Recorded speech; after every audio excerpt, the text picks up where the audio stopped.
Dans l'obscurité infinie de l'espace, une température guette qui peut tout congeler instantanément. Nous parlons des glaçants moins 273 degrés Celsius.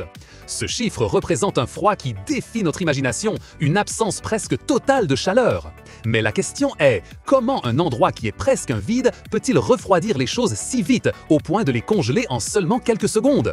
Pour comprendre ce froid extrême, nous devons d'abord savoir ce qu'est la chaleur. La chaleur est simplement le mouvement des minuscules particules qui forment tout ce qui nous entoure. Plus ces particules se déplacent rapidement, plus un objet est chaud. Plus elles se déplacent lentement, plus c'est froid. Les scientifiques ont découvert qu'il existe une limite au froid, un point où les particules cessent complètement de bouger. À cette température minimale, ils l'ont nommé le zéro absolu, ce qui correspond précisément à moins 273 degrés Celsius. C'est la frontière ultime du froid, où l'énergie thermique est complètement épuisée. Dans l'espace profond, loin de toute étoile, la température ambiante s'approche énormément de ce zéro absolu. Cela signifie que l'univers est prêt à absorber la chaleur de tout objet qui est exposé. Mais l'espace est un vide immense. Il n'y a ni air ni eau pour transporter la chaleur, comme c'est le cas sur Terre. Sur notre planète, la chaleur se déplace de trois manières. Par contact direct, comme lorsque vous touchez quelque chose de chaud, par l'air ou les liquides qui la transportent d'un endroit à un autre, et par des ondes invisibles, comme la chaleur du soleil. Cependant, dans l'espace, les deux premières formes de transfert de chaleur sont presque impossibles, car il n'y a rien à toucher ni d'air pour la transporter. Alors, comment la chaleur s'échappe-t-elle de quelque chose qui flotte dans le vide? La réponse principale est par le rayonnement. Le rayonnement est comme la chaleur que vous ressentez d'un feu de camp ou du soleil, même si vous ne les touchez pas. Chaque objet chaud émet ces ondes invisibles d'énergie. Votre corps, une tasse de café, un métal, tous irradient constamment de la chaleur. Dans l'espace, cette chaleur rayonnée n'a nulle part où rebondir, ni rien à chauffer autour d'elle.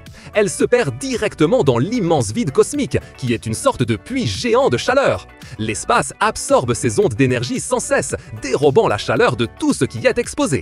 Un autre facteur qui accélère la perte de chaleur, surtout dans les liquides, est l'évaporation dans le vide.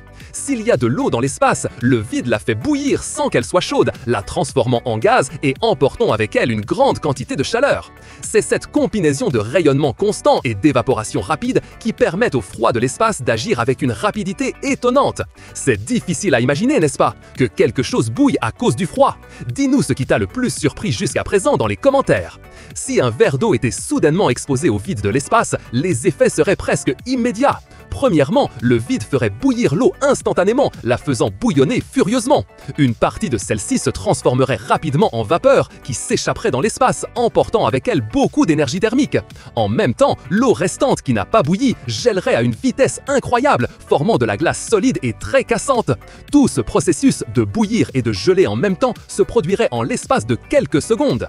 C'est difficile à imaginer, n'est-ce pas, que quelque chose bouille à cause du froid? Dis-nous ce qui t'a le plus surpris jusqu'à présent dans les commentaires. Si un verre d'eau était soudainement exposé au vide de l'espace, les effets seraient presque immédiats. Premièrement, le vide ferait bouillir l'eau instantanément, la faisant bouillonner furieusement. Une partie de celle-ci se transformerait rapidement en vapeur qui s'échapperait dans l'espace, emportant avec elle beaucoup d'énergie thermique. En même temps, l'eau restante qui n'a pas bouilli gèlerait à une vitesse incroyable, formant de la glace solide et très cassante. Tout ce processus de bouillir et de geler en même temps se produirait en l'espace de quelques secondes. Un métal chaud, par exemple, perdrait sa chaleur très rapidement par rayonnement, devenant extrêmement froid et fragile en un clin d'œil. Et que se passerait-il avec un être vivant? Si un astronaute se retrouvait sans sa combinaison protectrice dans l'espace, l'air de ses poumons se dilaterait d'un coup par manque de pression. Les liquides de son corps, comme le sang et l'eau, commenceraient à bouillir et à s'évaporer, bien que le corps n'exploserait pas. Cela provoquerait un gonflement très douloureux et des dommages sévères aux tissus. En même temps, le corps perdrait de la chaleur de manière extrêmement rapide par rayonnement vers le froid cosmique. En quelques secondes, la personne serait gelée. Les tissus deviendraient durs comme de la pierre, dans un processus terrible et extrêmement rapide. Pensez à cela fait qu'on valorise beaucoup les astronautes et leurs combinaisons, n'est-ce pas? Dis-nous quel sentiment te provoque ce scénario dans les commentaires.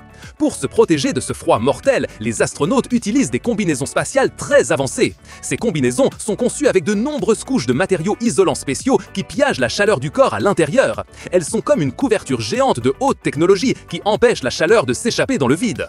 De plus, à l'intérieur des combinaisons, les astronautes disposent de systèmes qui font circuler de l'eau pour maintenir leur température corporelle à un niveau faut confortable. Les vaisseaux spatiaux, les satellites et les rovers ont aussi besoin d'une protection extrême. Les ingénieurs les recouvrent de couches d'isolation, utilisent des réchauffeurs électriques et des revêtements brillants qui réfléchissent la chaleur du soleil quand ils en ont besoin. Ils conçoivent également soigneusement les véhicules pour qu'ils libèrent la chaleur excédentaire de manière contrôlée et pour qu'ils maintiennent une température stable à l'intérieur. Ainsi, ils atteignent un équilibre parfait pour que les équipements et les astronautes ne gèlent pas et ne surchauffent pas dans l'environnement hostile du vide spatial.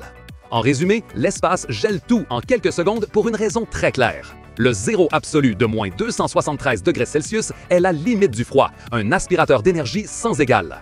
Le vide spatial empêche la chaleur de se déplacer par contact ou par l'air. À la place, la chaleur ne peut s'échapper que par rayonnement vers l'immensité glaciale et par l'évaporation très rapide des liquides. Cette combinaison de vide et de température extrême agit comme un gigantesque aimant à chaleur. Elle retire l'énergie des objets si rapidement que, en quelques secondes, l'eau bout et gèle en même temps, les métaux refroidissent jusqu'à devenir fragiles et un être vivant se transforme en une masse gelée.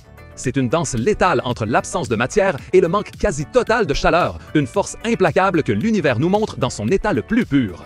Si ce voyage à travers le froid extrême de l'espace vous a paru fascinant, n'oubliez pas de donner un j'aime à cette vidéo. Abonnez-vous à la chaîne Explorando pour ne pas manquer nos prochaines aventures et découvertes. Et partagez cette vidéo avec vos amis pour que plus de personnes découvrent les secrets de l'univers.